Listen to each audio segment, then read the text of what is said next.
Good evening, everybody, and thank you for joining us this evening for the first in a three-part webinar series given by our own Dr. Lydia Soifer. Dr. Soifer, and excuse me, my name is Sarah Taib, principal here at TAL Academy. We are very, very fortunate to have Dr. Soifer here at our school. Dr. Soifer is our language and methodology consultant. She is a language pathologist with over 50 years of experience in clinical and private practice, as well as university teaching. She is a parent educator, a teacher trainer, a staff developer, and specializes in the role of language in children's learning literacy development, behavior, and social emotional development. Dr. Soifer's program, Classroom Language Dynamics, is used in many, many school settings and ours as well. And it provides teachers with the understanding and techniques to answer the question, who is this child? She's a local, national, and international presenter and is an assistant professor of pediatrics at the Albert Einstein College of Medicine. But to the children of TAL, Dr. Soifer is someone they know they can count on with a listening ear, a warm smile, and always a great story. So we're in for a treat this evening and for the next two seminars as well. What I would ask is to please keep yourselves on mute. But if you have questions, please feel free to put them in the chat. I'll be monitoring them while Dr. Soifer speaks. And at the end of her lecture, we'll answer as many questions as we can, time permitting. And now, Dr. Soifer. Thanks so much, Mrs. Taib. I'm glad to be here, and I hope this is of value to all of you. I cannot tell you how many are parents and how many are professionals, but some of the information that I'll be sharing with you tonight is rather detailed, and it's done on purpose for you to have something that you can use as a checklist to help you have, as you will hear me say, more diagnostic eyes and ears. This is where I find myself amused, Mrs. Taib. How do you make these things? There you go. I have marvelous language skills, but my technological skills rival that of a gerbil. Take a good look at this image. It refers to the question that Mrs. Taib says I train teachers to ask, who is this child? And how must I teach her or him? The story on this image, as you can see, is about 18 years old. There was a little boy who came to my office whose parents had been told by his local school district that he was intellectually limited, learning disabled, emotionally disturbed. The list went on. And the mother didn't believe it at all. She knew her child very differently than he was known to the people at his school. We did extensive evaluations of him, and what we came to see was he was much more complex than the numbers that were being shown to his parents explained. He had, as every child has, a particular neurology and a very particular temperament and personality style. And we'll talk a little bit more about that in a few minutes. And as we were analyzing the results of all the testing that we did, he was not at all intellectually limited. His cognitive ability, his reasoning, his thinking, his IQ was very, very adaptable because of the severity of his attention deficit disorder. He is, as is not at all uncommon with an attention deficit disorder, his executive functions were disrupted, meaning his ability to organize, plan, change sets, all of the things that you need to do to be successful in school. And that included weak working memory. And in the next several weeks, we'll be doing presentations in very much detail on working memory, on executive functions, because they are crucial. Emotionally, this fellow was not the least bit emotionally disturbed, but he made a very interesting decision. He chose to be seen as a bad boy instead of a stupid boy. So I will not lie and say that he was cordial. He was not. He was sullen and could be rough around the edges. Indeed, he was language impaired. It was very hard for him to fully express what he wanted to say and needed to be talked to and taught in a way where the language was controlled and adapted for his needs. Academically, he was in a very, very inappropriate setting, and he was frustrating his teachers beyond all reason. Interestingly enough, part of the reasons for his behavior was an extreme sensory motor disruption. This boy was 8 years old and he had never worn a pair of jeans. He had never worn a pair of khakis. His mother had to buy special socks for him that didn't have seams. In the wintertime, he could only wear sweats, and in the summertime, he could only wear certain kinds of shorts. Otherwise, everything irritated him. So here we have a little boy who presents as sullen and angry without anybody fully understanding who is this child. So I was able to point all of this out to the mother and to the father, who then looked at me as if to say, thank you, somebody understands who he is. Why am I telling you all of this? I made a connection and helped get him into a special education school where teachers were used to kids like him and knew how to teach kids like him. Why did that matter? Well, it mattered because he was so afraid of school and he hated school. It made him feel bad. And from September to March, he addressed nobody in school. He hadn't met a teacher he trusted. And then it suddenly and surely hit him that these people get me. I can learn here. And so I am pleased to tell you that not only did I go to his high school graduation, where if you were to look on my website, you'll see a picture of the two of us with our arms around each other, grinning like a Cheshire cat. And his first year in college, this fellow was very upset because his GPA, grade point average, was 3.84, and he had wanted a 4.0. And this was a child who was misidentified and not understood early on. So when we're talking about kids, we want you always, always to stop and think, who is this child? This one in particular, not only what he's doing, but why is he doing it that way? And how is he doing it? And why must he do it in that particular way?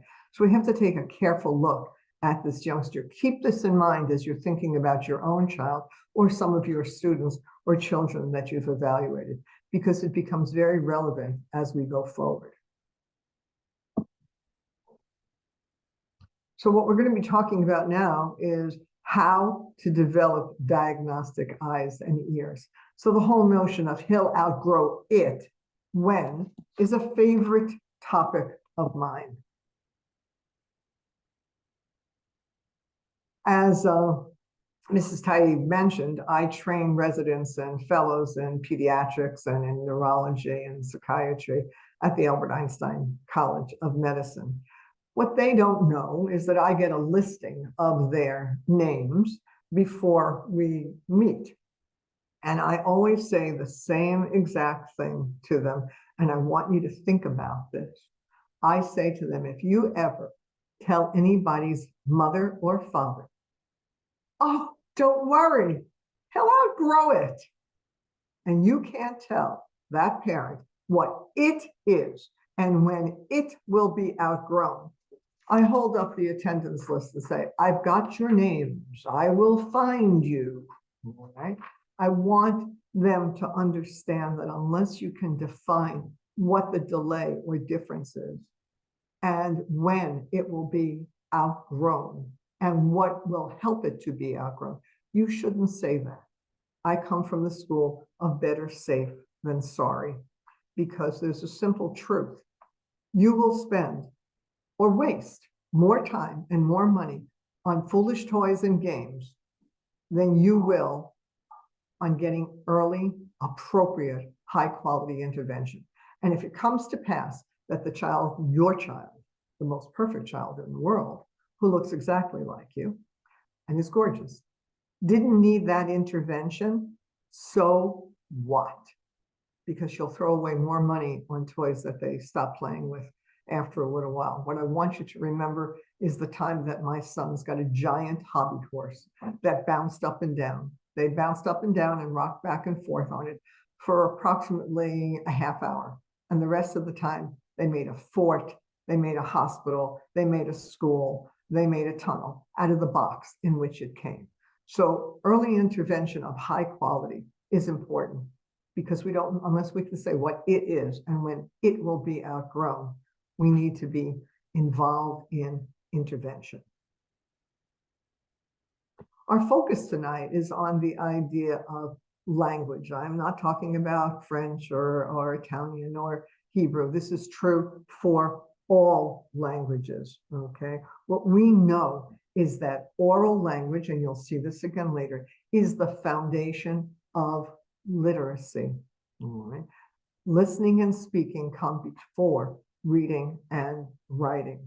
And we don't talk so much about expressive and receptive language as much as comprehension and production. Those terms, expressive, receptive, we hear all the time. But do you actually comprehend what you are receiving? Can you actually formulate and communicate effectively what you are expressing? So that we know that language is made up of content, all the vocabulary, all the world knowledge that you have, of use, all the different reasons we talk, and we'll talk about that a little bit more, and all the different reasons for which you read and write. And then also all of the different ways that words can be formed and sentences can be formed, so that speech is a part of language form. The purposes and styles of communication. I'm teaching tonight, but I'm not lecturing at you like a professor, at least I hope I'm not. And so we talk to different people in different ways for different reasons. All of that is part of language. And by and large, we don't teach the rules to the children. They discern them. And the story that I always tell in this regard is when one of my sons was about 3, he was eating breakfast, and bless him, he could eat massive amounts, but very slowly. And I said to him, Joshua, honey, please, we're going to be late. We were heading to nursery school. Please, one more spoonful and be done. And he looked up at me and he said, but mommy, I'm spoonfulling it as fast as I can. Now, none of the adults in the house ever used the word spoonfulling, but he'd already figured out the rule that if I mean I'm doing something now, I put ing on the end of a word. Kids figure out these rules from listening to us, all right? All of this matters because what we do orally by listening and what we do orally by speaking becomes the foundation of all literacy. So the sounds that the children make, the forms, become how we decode. The letters begin to represent the sounds. We, in terms of language use, I can invite you out to dinner. I can reprimand you. I can read a recipe, or I can read a text on nuclear physics. I read in different ways, the same way I talk in different ways. And the content varies. If Mrs. Taib and I are chatting about what we want to have for dinner, it's very different than if we're planning an evening out together to organize a talk like this. So it's all the different purposes for which we communicate and the language that we use to do that. Enormously complex and surrounding us at all times. Language grows very, very, very, very fast because you will see very shortly just how many words we expect children to have and how fast they acquire those words. We know that from age 2 all the way up to age 10, the growth is rapid, rapid, rapid. We go from tens of words to thousands of words in a relatively short period of time. We go from one more to, do you know what happened in school today? Sarah took Becky's lunch, and there's a whole saga going on. When we're little, we talk about the here and now. I got I got this, it's going to be my toy, to Mom, when we go to the mall, could we stop at because? Just think about how quickly the language grows and has different uses. But for most importantly, talking, I take it back, listening and talking become reading and writing. And we have to be very much aware of that from the absolute get-go. The next several slides are designed for you as a checklist to start watching any little person about whom you might find yourself scratching your head. All right. So when you take a look at this list, I want you to keep this in mind. The work of Harvard professor Nadine Gabe, G-A-B-B, has made it clear that babies start learning to read the minute they hit the air. Why? That's ridiculous, Dr. Soifer. They can't read, they can't talk, they can't do anything but depend upon us. Yes, but there's a very important reality. The reality is that children learn to read with their ears first and then with their eyes. They store information about the sound system, about the sounds that they're hearing, about the intonation patterns that they're hearing, which is why it's so crucial to talk to them and read to them and sing with them from early on. There is some research, and Dr. Gabe is not the only one who's done this research, but there is some research that says that babies actually start holding on to and organizing some sound patterns in utero. And you know how that is? Because the intonation patterns that we use, for example, the difference between a statement and a question. Eat your dinner. Are you hungry for more? You hear the difference in the intonation pattern? Well, the belief is that they hear different rhythms of intonation pattern. And for those of you who have been pregnant, not only do they hear questions, exclamation points, they also hear the sounds of exhaustion. I'm the mother of twins. I understand completely. So I want you to take a look at these developmental milestones from the very beginning. So by 3 months, we're watching for babies to smile or to turn towards different sounds that they hear, towards people's voices. We know, don't you know, when they're crying because they're hungry versus when they're crying because they're wet? Of course you do. When something hurts, all right, you can tell there's a different pattern of the cries, and that becomes part of what we recognize as the beginning of intonational patterns. And what's interesting is the issue. It's in the Roosevelt Field Mall. If everybody could please mute themselves. Mute yourself. Thank you. Okay. And one of the things that we know is that the cooing, why did they say that? Because those vowels are easier to, those are what are wide open vowels. I want you to think about this. Tick tock, hip hop, clip clop. Why is that sound always first in those combinations? Because it is physically easier to produce. So take a careful look at all of these. From 3 to 6 months, you're beginning to hear the difference in their intonation patterns. They laugh with pleasure. They look to the different sources of sound. And one of my boys who are now grown men, I developed concerns about him in this time period because I noticed that he was not looking to where the sound was coming from. And guess who had a hearing loss? And I recognized that because I knew what he was supposed to be able to do.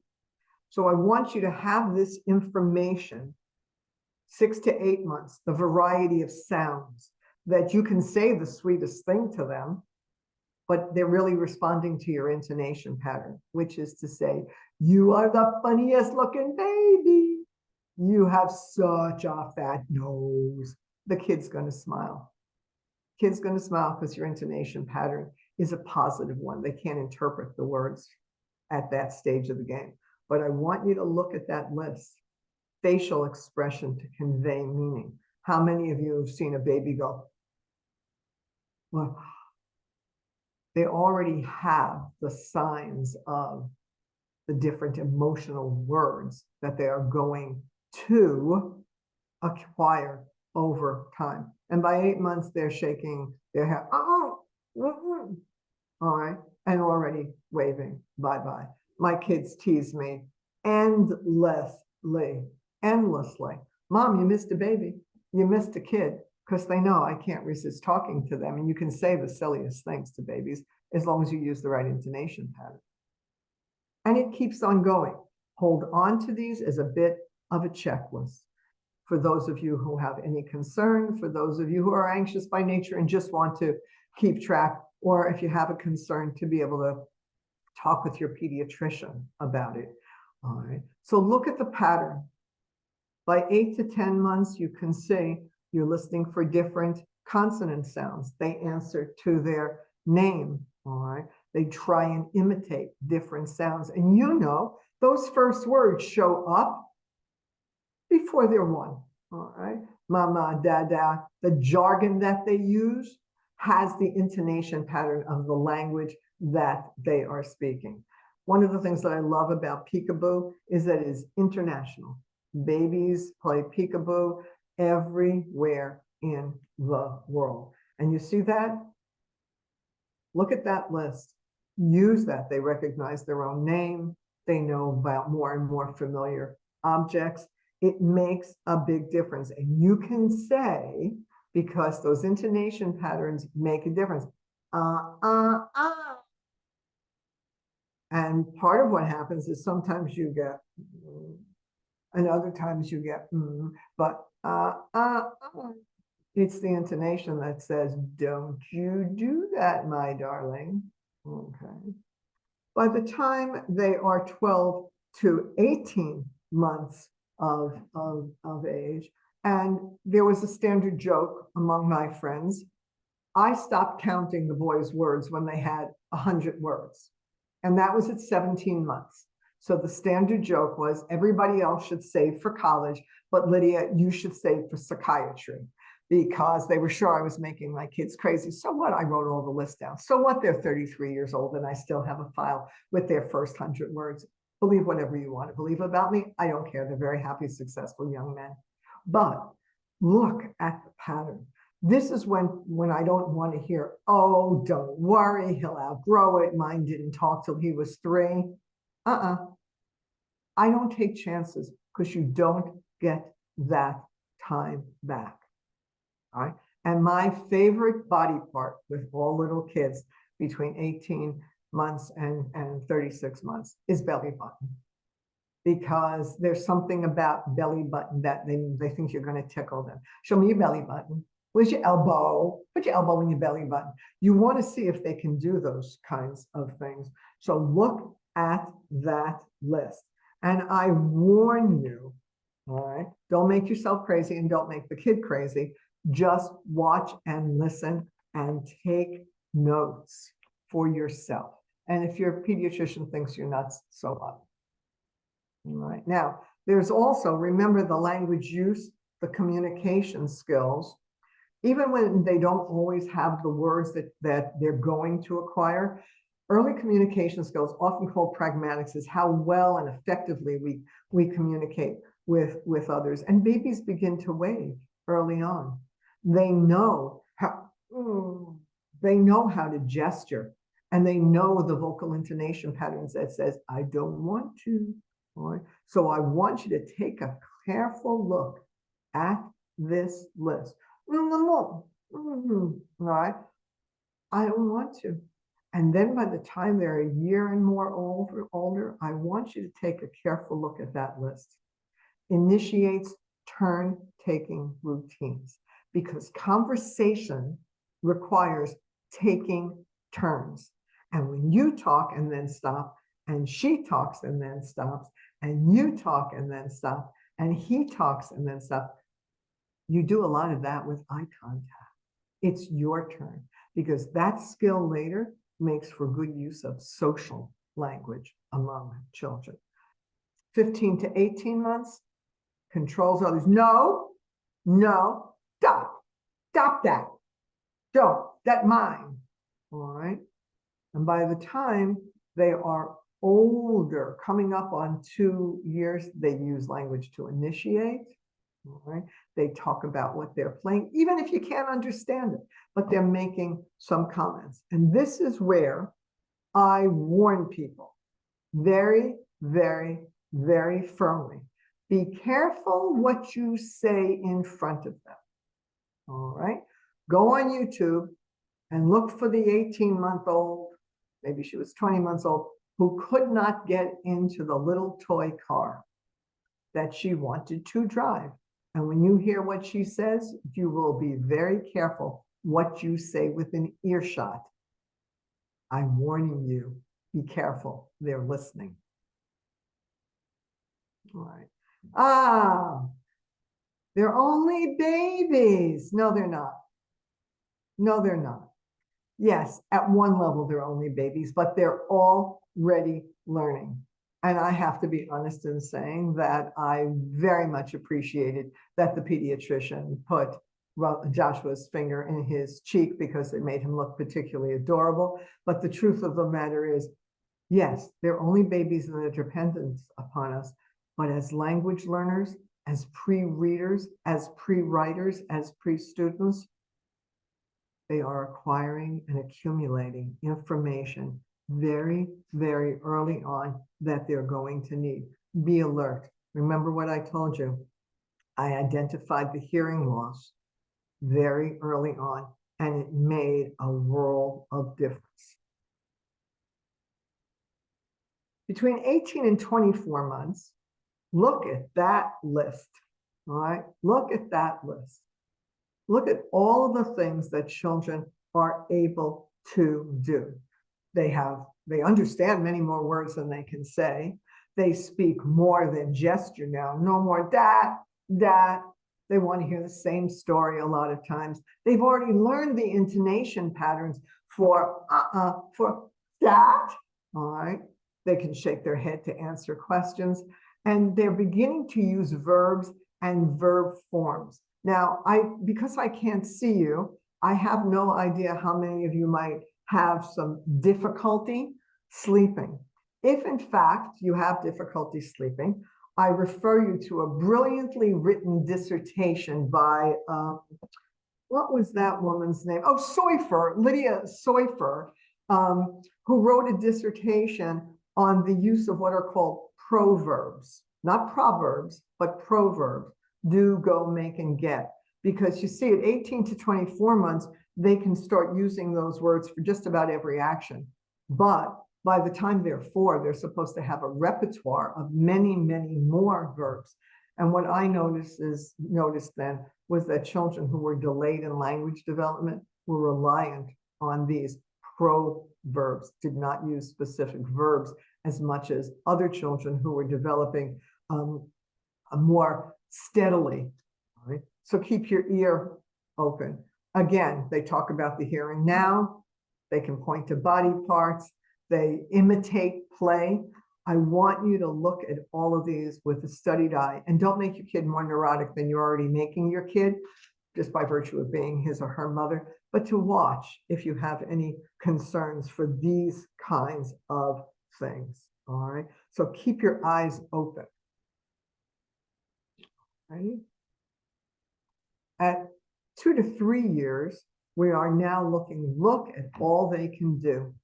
So now the vocabulary is much larger. That's language content. They're intelligible. You can understand what they're saying so much more of the time. They are looking at you when you're having a conversation. All right. And the number of turns in a conversation. Hi, Mrs. Taib. Hi, Dr. Soifer. What did you have for dinner? An avocado salad. Those are 2 turns. And the turns increase by the age. So you look for 2 and then 3, and then it takes off.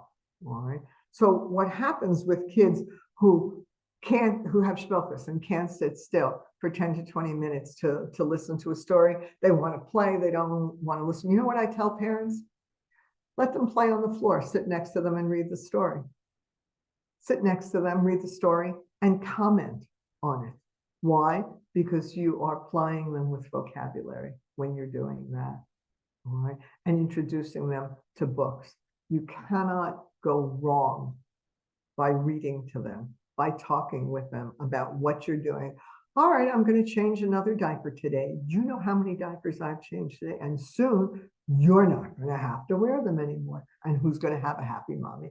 Those kinds of things are important kinds of conversational tidbits to have with them. Look at the answers to simple questions. Who and where and what? I'm not asking any 3-year-old to tell me why. But early prepositions, in, on, out, you cannot imagine how important all of this is to later reading comprehension, to later sentence production. All righty. And look in the next column, begins to use the past tense. If you asked a kid, what's the past tense of the word kiss? He'd say, what, mommy? But they're already picking up the rules for past tense, for plurals, all right? Just look, they're beginning to match colors, and they'll tell you how old they are. I love doing this with kids. How old are you? Really? I'm this many. So these are typically developing hallmarks of normal development. And I wanted you to have them so you can start watching. I've been doing this, as Mrs. Taib shared with you, for, I don't really want to say 50 years, so I'll say decades, because I feel a lot younger than I actually am. And in my decades of working with children, I have encountered 3 children whose parents had concerns. I told them what to watch for and call me in 3 months. In 3 months, when they called, I said, they gave me back the information. I said, now watch for this. Call me in 2 months. And you know what? In all of these years, I've met 3 kids who actually didn't need any intervention. Their developmental pattern was just a little different than the larger population. It doesn't mean you shouldn't watch. Not wait, but watch, all right? Now look at this. Just look at all of this. 1,000 words. 1,000 words understood. They can answer and ask a variety of questions. And now they have time concepts. In the morning, let's wait and we'll do it at lunchtime. Tomorrow, Bubby is coming.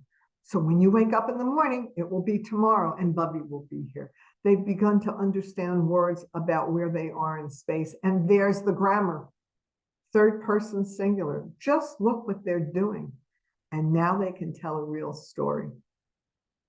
Who did what, where, and when. Look at all the different reasons they use language. And for the most part, they're intelligible. That's why when we talk about early interventions, what we want to look at is the specifics of what is being intervened with in this child's language and thinking system. Now, I'm not expecting any 3 or 4-year-old to tell me a very, very long story. But what I want to hear is a 3 or 4-year-old who can tell me about the main character and what the setting was and what the activity was. And that story could be, Mommy, you know what Yehuda did in school today? So now I know who did it and where it was. And I'm going to say, no, tell me. Yehuda dropped soup all over the floor. And then I said, oh my goodness, how did that happen? For what reason did it happen? Because now I'm starting to introduce why. And if the answer you always get is, I don't know, as opposed to because Bracha bumped him and his bowl fell over. But did you hear the because in there, or cause? So you're listening if you have concerns. You're listening not only for the meaning, but the structure and the content. Okay. And then, oh, there's Joshua again. If my children knew that I use these pictures, I'd have to be hiding out at your house. All right. And there's Russ. Okay. Now look at the numbers. All right. So if you remember at 2, let's see, 18 to 24 months, they used about 50 words and understood about 300. Look how fast their word knowledge grows. Look how fast. If you're still able to count the words of your 4 or 5-year-old, look at all of the skills that they now have. And they need these to go to school. Nobody teaches. If your mother taught you the irregular past tense verb slept, then I imagine that you and she do not get along very well, all right? Because nobody's mother teaches them that, or they shouldn't. They hear it and they internalize it and they figure it out. When I encounter boys and girls, children who are still saying sleeped and they're 7 years old, I know that they're having trouble identifying the rule structure of the language. So look. All right, and complex sentences mean but, so, because, and 5-year-olds can make sentences with the word although.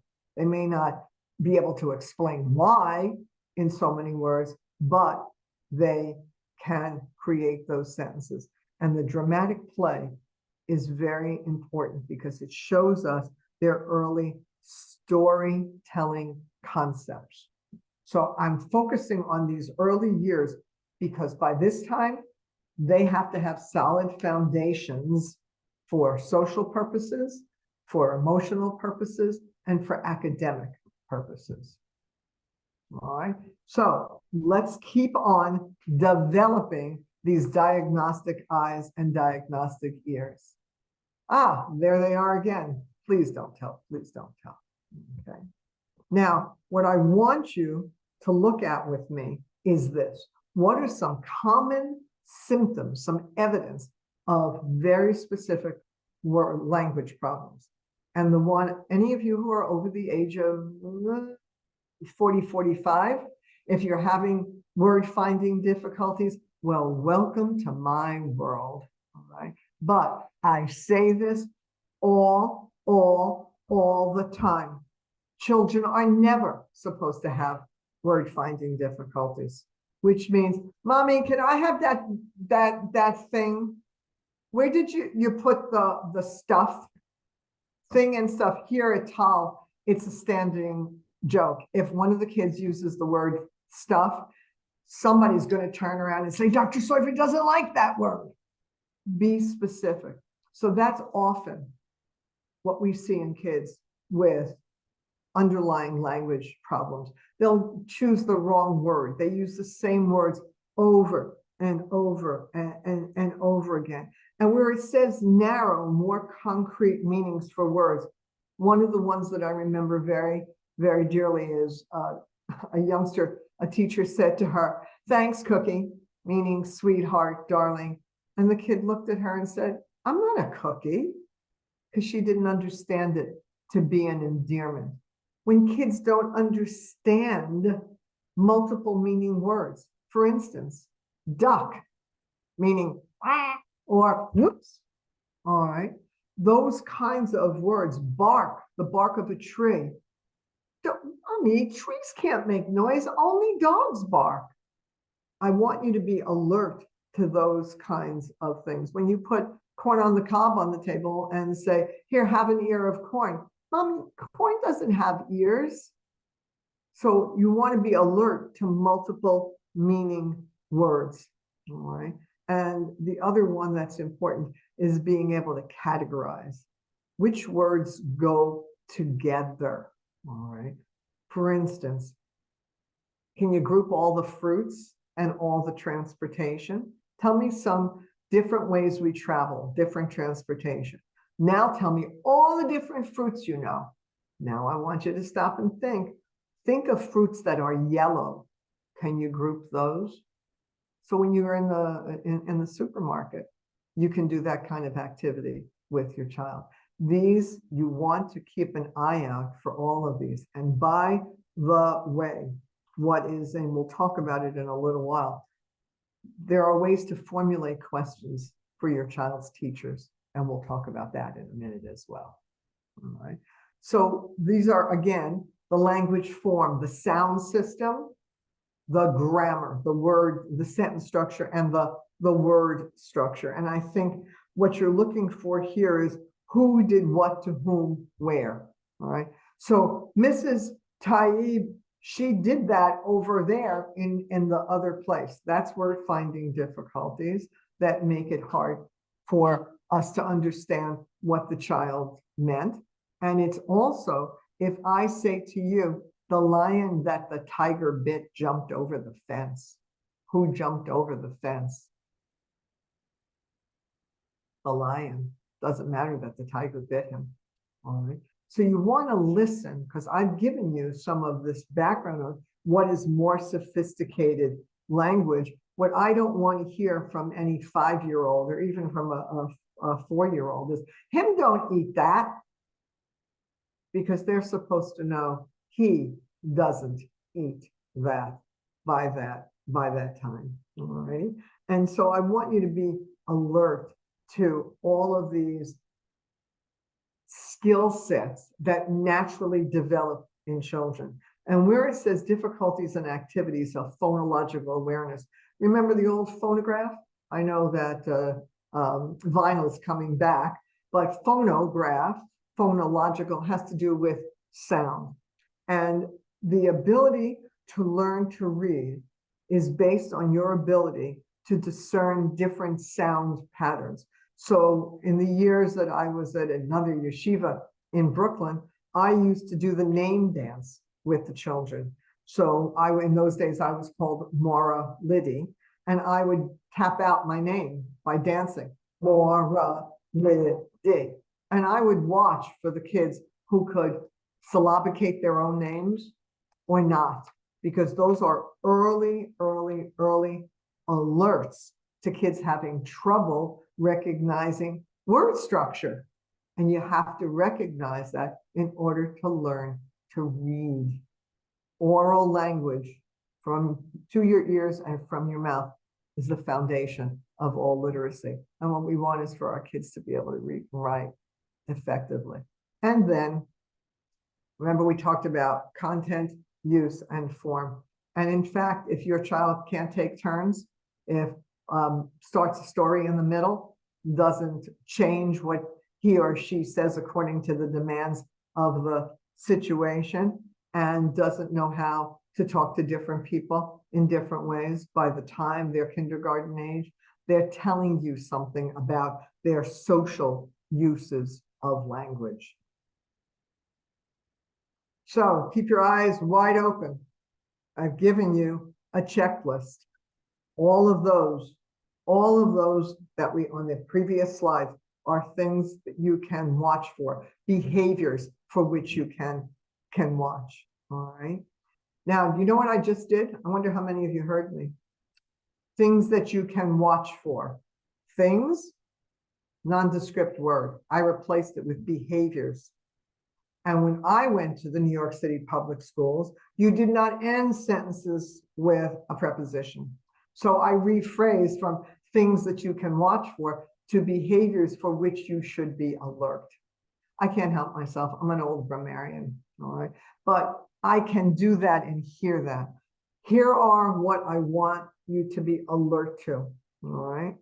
And please, please, please know that what Jean Charles said years ago, Dr. Charles was wise. We spend the first 3 years learning to read, and then we spend the rest of our school careers reading to learn, all right?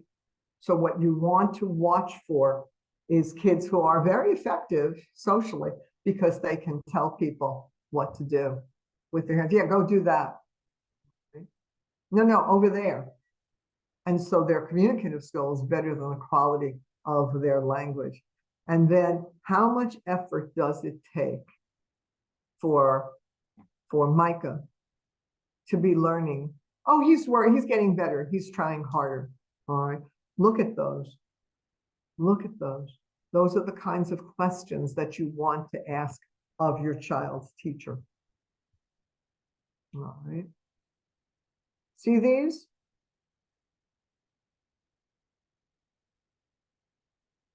Okay. What I am going to suggest you do, if you have any concerns at all, ask your child's teacher, is Yehuda having any, does he ever seem to miss classroom instructions? When he's talking, are his sentences as mature as some of the other kids? Do you have to rephrase and help him understand what you expected him to know? Does he use the same words over and over? How good is his memory for the details in the stories you tell? Is it easy for him to hold on to the letters and numbers when you're teaching? These are early signs. And this is where I say, no. He's not outgrowing it. I want to get, you help your teacher be a better, your child's teacher be a better teacher by asking her to, or him, to watch for specific behaviors, because we can identify factors that place children at risk this early on, if not before.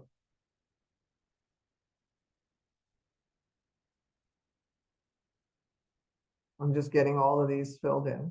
Okay. Now, take a careful look at these. Well, you know, he doesn't play so much with the other kids. Mostly he plays by himself. And I keep thinking of a little boy who's not so little anymore. He's about 6'6" now, who is now at the Cornell School of Engineering, who was not early on a successful student. His parents were very concerned because in nursery school, he only played with the girls. And he was often the baby. They used to dress him up. She used to be very upset because sometimes he would come home, the teacher wouldn't take off the little dress they had put on him. Well, one of the reasons that he played with the girls is he didn't have to talk. They did all the talking. Whereas with the boys, there was a lot of planning about what this airport was going to look like and who was going to do this and who was going to do that and whose turn would it be to land the jets. And he couldn't keep up with them. And they were expecting him to hold his own in the conversation. The girls were not. So you want to take a look at the social interactions and be alert also in asking questions of the teacher. Does he play at the same level as the other kids, or does he play the same things over and over? Look at all of these. These can be phrased as questions because our inclination as parents to say, how's he doing? Is he doing okay? And what we often hear is, oh, what a sweetheart. He's such an easy, lovely little fellow. Oh, she's a delight. What we're looking for is the specifics.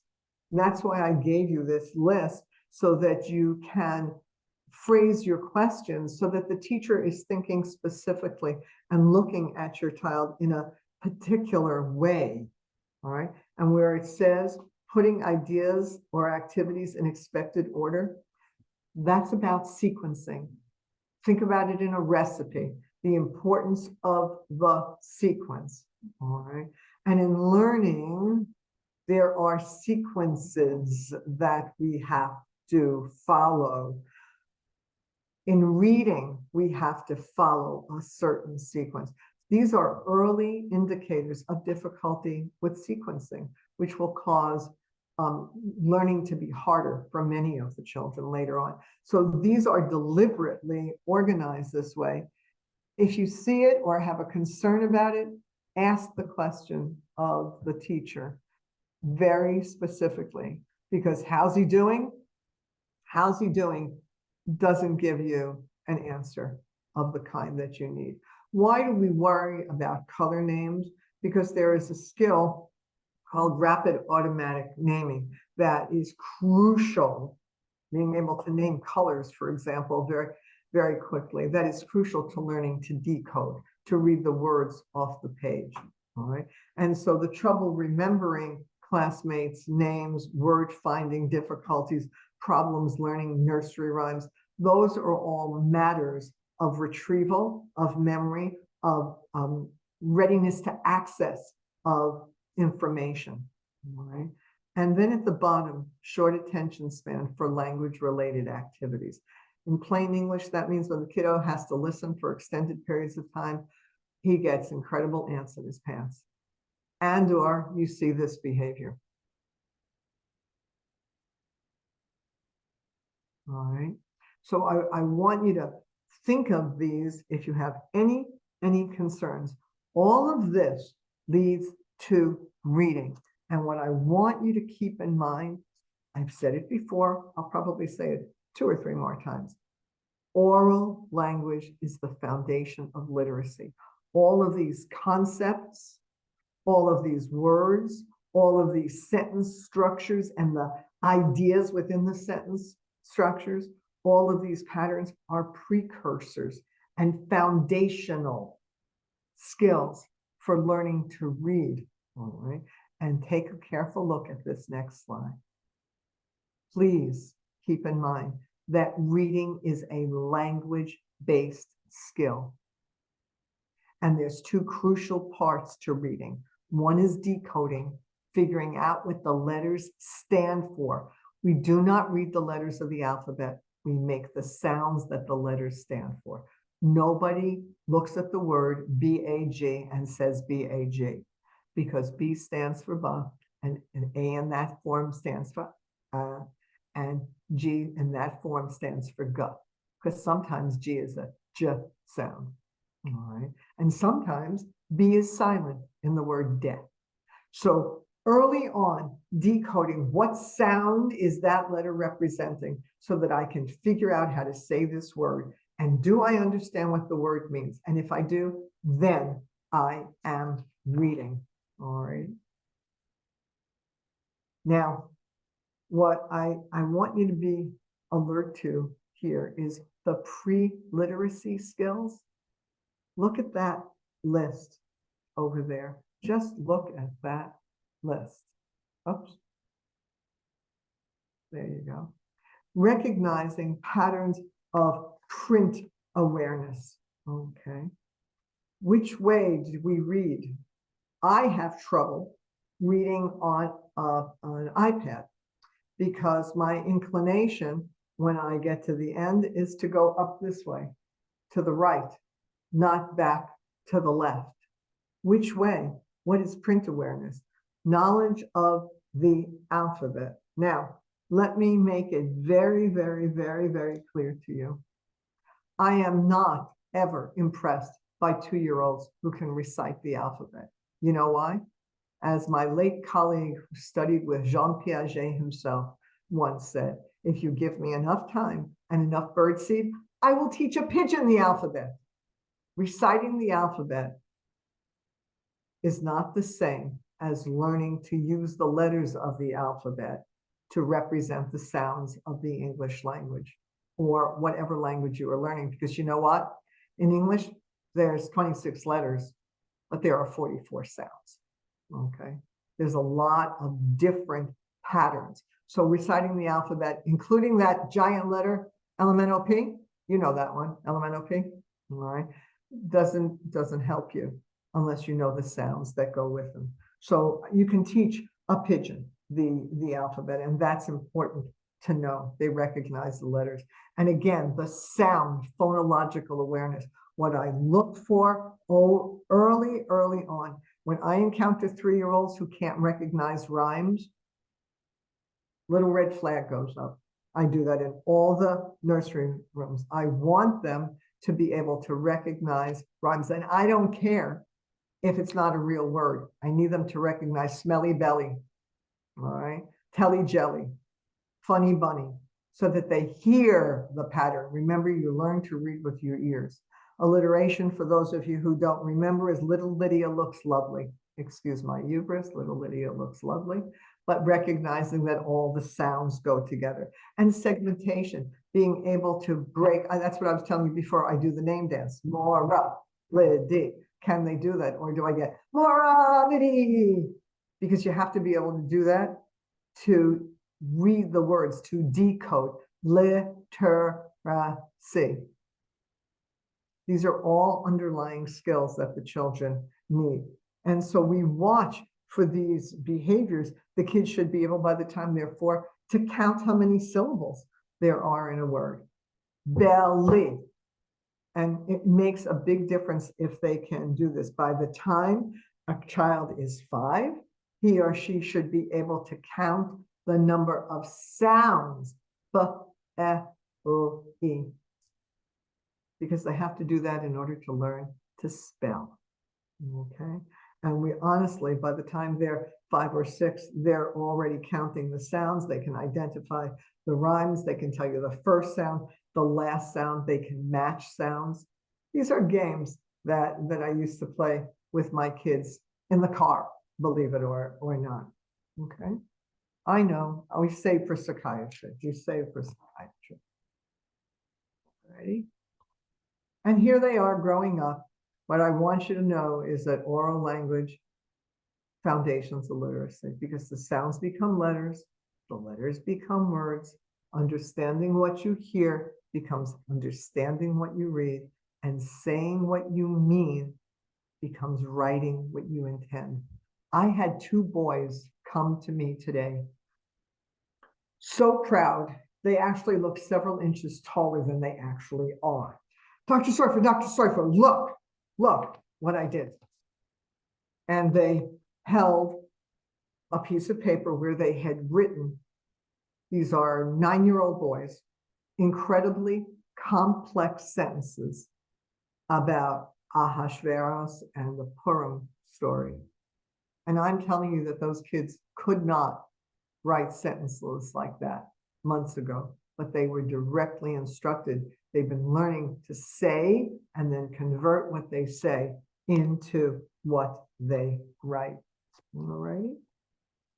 Well, there's a funny story that I wanted to tell you. I worked with a child psychologist, a developmental psychologist, who told us this funny story about her grandson. He was 3 years old at the time, and he was sitting with his book, and the book was upside down. He was only 3, and he was pretending to read, trying to look like a big kid. And she said to him, "Sweetheart, your book is upside down." And he looked at the book. He was 3, he couldn't read. He looked at the book, which was way over his ability, and he turned it over with the following comment: "Nana, I can't find my glasses." So he had already recognized that there was all of this noise about, where are my glasses? Where are my glasses? I need them for reading. All right. What I want you to know is, as well, is that, as I have said to you repeatedly, listening comprehension precedes reading comprehension. It's a precursor. And remember that, who is this child?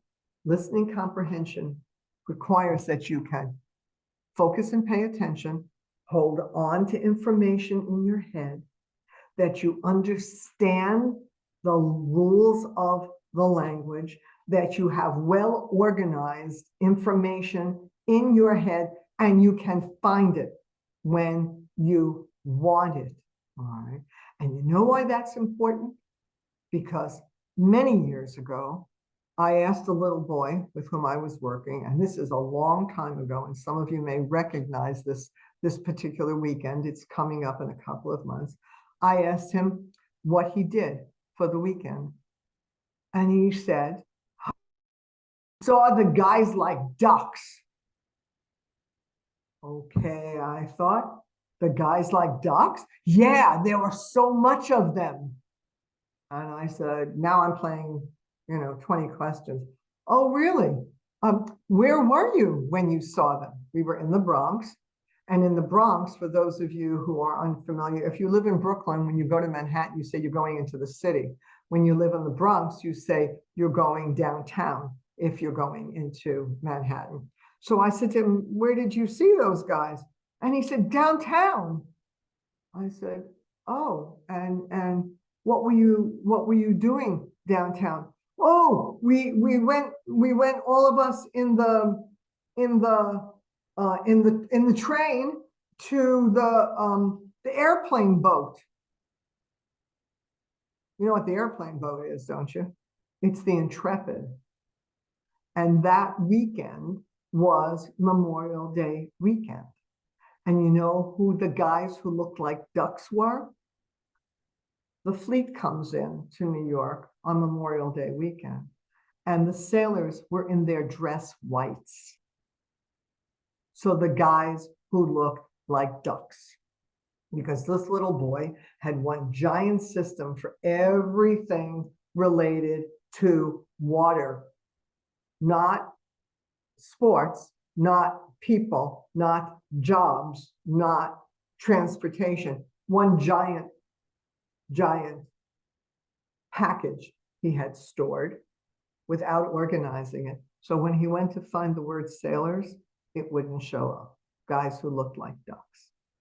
Listening comprehension very rarely involves an individual word. You can figure it out from context. All right. And how hard you have to listen influences how successfully you listen. Background noise, distractions. You know, it's always funny when I hear the kids shushing each other. So you have to be able to process information, use the language that you have. You have to understand the words, the grammatical structure, and you have to hold on to the information. Okay. So here, take a careful look. We've discussed all of these before. We have to not know the alphabet, but the letters stand for sounds. So for a while, once we ascertained that one of my sons had a hearing loss, remember I told you that about an hour ago, all right?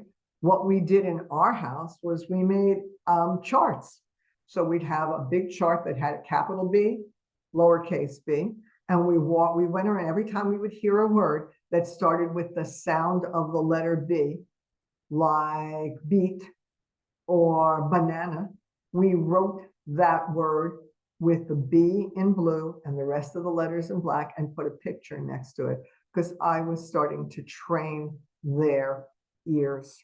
Okay, so we need for them to recognize the letters, to know that the letters stand for sounds and that they can play. That's what the phonological awareness is, that they can play with those sounds. That's what the rhyming is. That's what the blending is. All right. And that we build vocabulary. I'm going to tell you a story. First, I'm going to tell you who the story is about and then where this story takes place and what the kiddo's problem was and how he figured it out. That's basic story structure. Okay. And I remember going to one of my colleagues, the OT, and saying, is this writing good for a 4-year-old? And she looked at me and said, neurotic, you're very neurotic. You're going to make them crazy. It's fine. But they already knew how to write their names. Was the handwriting gorgeous? No, it wasn't gorgeous, but it wasn't supposed to be. Neurotic, all right? And then the rapid automatic naming to which I referred earlier. Very, very, very important. Okay.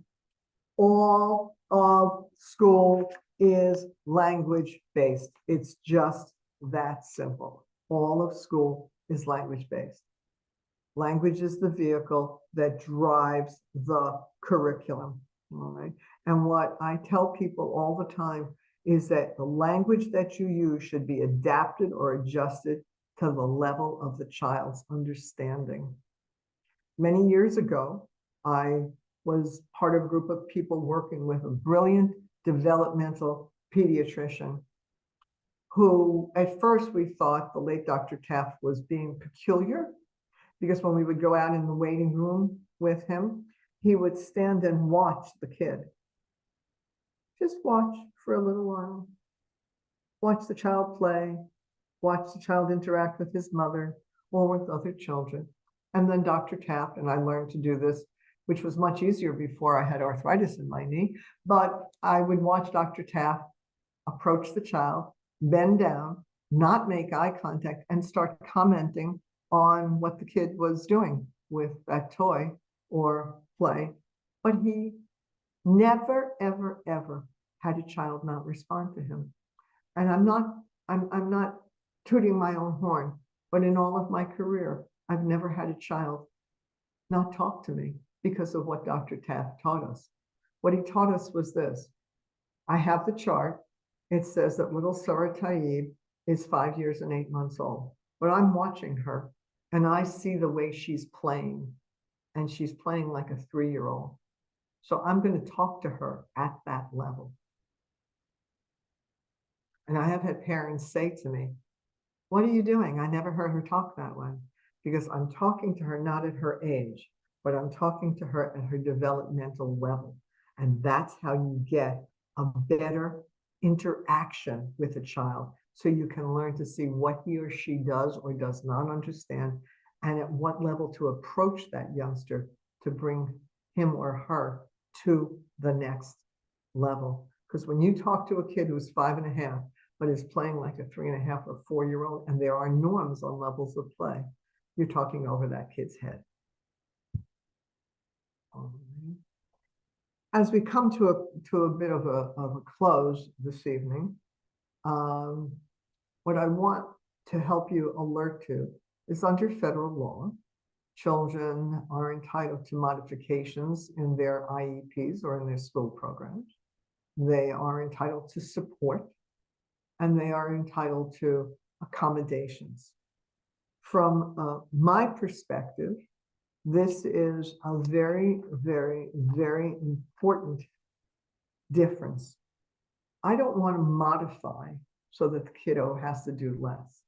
I want to change or adapt what the student is taught or is expected to learn to match his level and to move him up.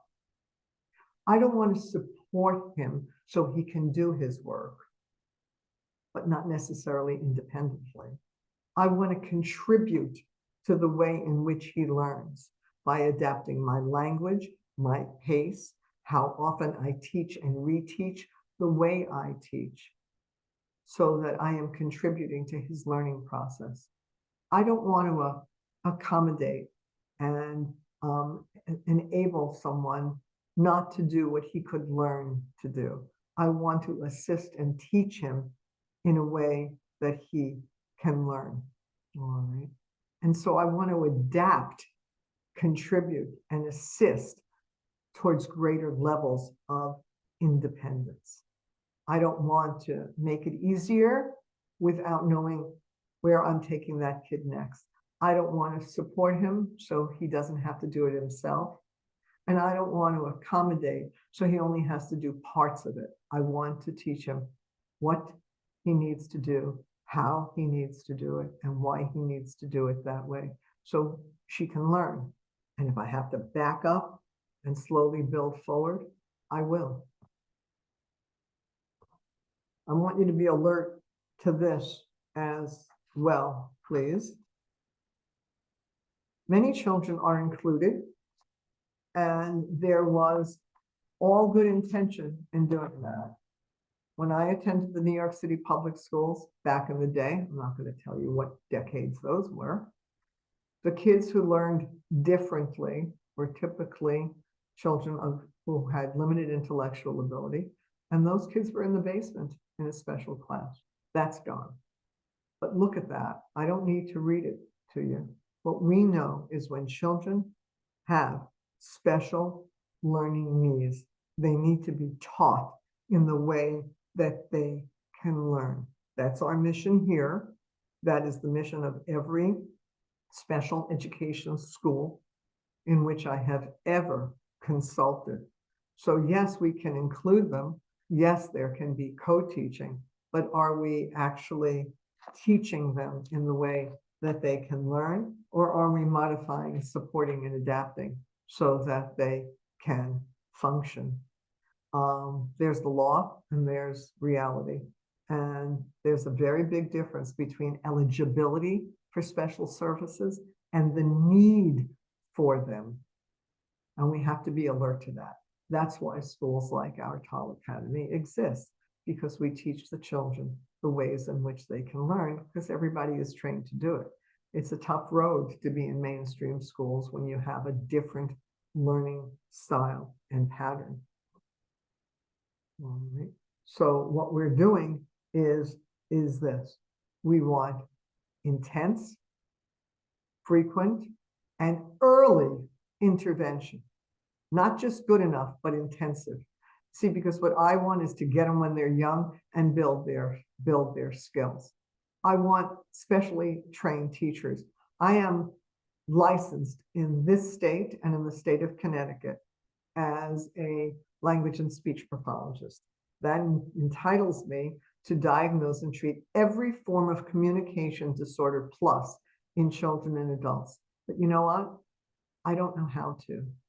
I'm specialized in a certain area. And so I want specially trained teachers to work with children in an environment that is clearly defined and immersive. We're all teaching this way. We all understand who you are and how you learn. I don't want to wait and see, because you don't get the time back. And that's why I gave you all of those details, so that you can watch and monitor and see and ask the questions. Because you know what? I don't want to gamble with any little kid's future, because you don't get the time back. And so the program that I created, Classroom Language Dynamics, which, as Mrs. Taib graciously said, is used in many places, takes that "who is this child" question and trains the teacher. What must I teach?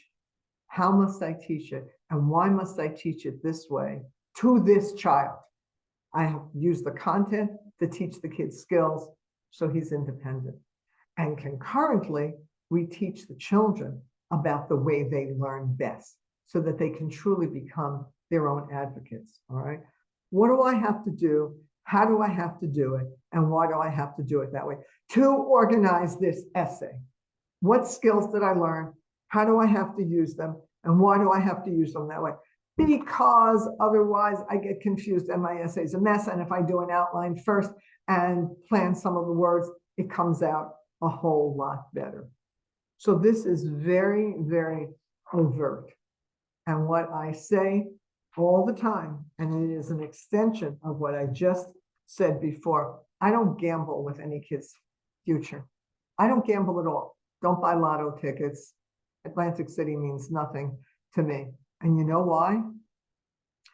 Because all those little babies that you saw, those adorable little kids, well, that one has a beard now. And this one had a gray hair or three. Don't blink. It happens really, really, really fast. They have to spend those first 3 years learning to read. And they have been learning to read, laying the foundation since the day they were born. Use the information. Take a good look at your kid. Do not become the teacher. And I will finish with this. I will not tell you which of those two remarkably delightful young men said this to me, but I came in one night and I looked at what homework they were doing. And I don't really recall exactly what I said, but I got a look. Mom, I hate when you talk to us in that Dr. Soifer voice. So remember, be the mommy, be the daddy, keep your eyes and ears open, and ask the right questions on behalf of your children. Thank you for being here tonight. Thank you. Thank you, Dr. Soifer, for really that very informative and meaningful talk this evening. There were some questions in the chat, and I'm happy to pose them to you. And I do invite the audience, if time permitting, if you still would like to put a question in the chat, we'll do our best. Dr. Soifer, a question was asked if you could delve a little bit, it's not the purview of this whole talk, but if you feel that you could address the question of the connection between language and sensory or motor development. Well, again, that I can to some extent, but that's a question that needs to be answered by a language pathologist and an occupational therapist. I can tell you that when children have sensory disruptions, the way I often describe it to people is, you know that tag in the back of your sweater, the one that drives you absolutely nuts? Can you imagine your whole body feeling that way? I think of my young friend upon who this child developed, and how he could not wear clothes like other people. He was always uncomfortable. It creates distractibility. It creates disruption in executive functions. It creates disruption in attention. And it therefore makes it harder for children to take in and fully process all the information that is coming in. That's one of the reasons that in this image, whoops, let me see if I can you help me, Mrs. Taib, see if I can get that who is this child image coming back up? Sure, It's reloading. I shouldn't have pushed the button, but you can see on the side where it says who is this child. That's why one of those circles says sensory motor, and it's adapted. There you go. And it's part of a whole pattern. So yes, there is a correlation between the two, because the key issue in this image is in the very, very center where they all interact. So imagine that purple sensory motor is pulsing, pulsing, pulsing. It's going to impact on the others as well. Thank you. Thank you for that, Dr. Soifer. And one other question. What would you say about a 4-year-old who can rhyme but has difficulty with beginning sounds, meaning one of the phonemic awareness skills is going fine, but another is not? Right. That's an easy thing to do, to start teaching in a fun way as a parent. It's sort of what I did with my guys. We made the big alphabet chart. Their favorite colors were purple and red. So we did capital A, lowercase a in red, capital B, lowercase b in purple. We had the whole chart. We made the vowels, actually, if I remember, in red. And then we started with the B. Let's listen. Let's find words in our house that start with the sound B. Bull, belly, button, bell. All right. And then you can do what I did, which is write ball, blue B, A-L-L in black, and make a picture of it. All right. And let's see how many we can say in a row. Ball, button, bell. And you know what else I say with a sound like that? Feel your lips. Ball, button, bell. So they're getting a multi-sensory experience. They're feeling it, they're hearing it, and they're seeing it. See how that works for you. Start with the sounds that have, with the letters that give them the most feedback. The b, the okay. All right, because you can see and feel those more readily. Give that a try.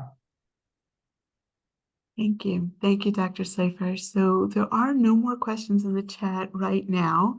And we thank you so much. And just to let those that are here know, this was the first in a 3-part series for parents, but professionals and all are welcome. The next will be on April 16th on executive functions, being the boss of your brain. And the last will be on May 7th, working memory. You're in trouble without it. So thank you all. Thank you, Dr. Soifer, and have a good evening.